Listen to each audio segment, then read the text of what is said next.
आचार्य चाणक्य के मुताबिक महिलाओं में कुछ ऐसे गुण होते हैं जिसमें वो पुरुषों से कहीं आगे रहती हैं। इस मामले में पुरुष उन्हें कभी मात नहीं दे सकता।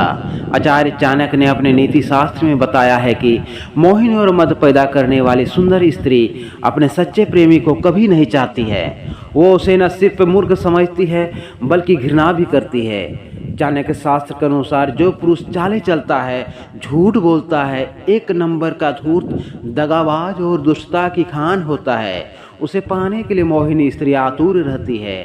ऐसे में अगर कोई पुरुष अच्छा बनकर किसी स्त्री को पाने के बारे में सोचता है तो वो बड़ा ही मूर्ख साबित होता है। मोहिनी स्त्री कभी किसी भले इंसान में कोई दिलचस्पी नहीं रखती और वह उसे मूर्ख मानती है। आचार्य चाणक्य से उदाहरण देकर समझाते हुए कहते हैं, सर्प को दूध पिलाने से उसका विषैला स्वभाव खत्म नहीं होता बल्कि और भी बढ़ जाता है।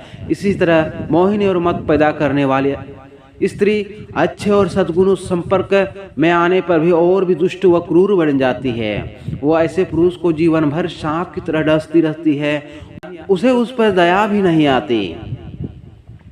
मोहिनी और मद पैदा करने वाली स्त्री हमेशा ऐसे पुरुष की तलाश में रहते हैं जो स्वभाव में दुष्टता, झूठ बोलता हो, चाले चलता हो, धूर्त हो, जो केवल अपने काम पिपीसा मिटाना चाहता हो, जिसका लक्ष्य सिर्फ स्त्रियों के देह के प्रति तक सीमित रहती है।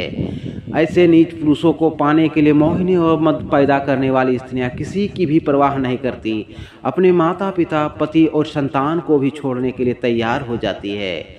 ऐसे स्त्रियां शास्त्र, दंड, मान, सम्मान किसी की भी परवाह नहीं करती, उसे अपने प्राण नाश की भी चिंता नहीं रहती।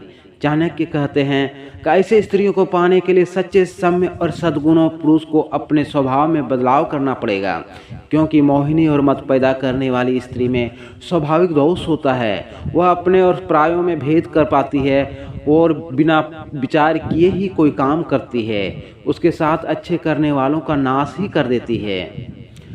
आचार्य चाणक्य की यह नीति सभी स्त्रियों पर लागू नहीं होती। चाणक्य की यह नीति केवल उन स्त्रियों पर लागू होती है जो मोहिनी और मद पैदा करने वाली होती है। ऐसी स्त्रियां केवल अपने स्वार्थ के लिए पुरुषों को अपनी ओर आकर्षित और मोहित करती है।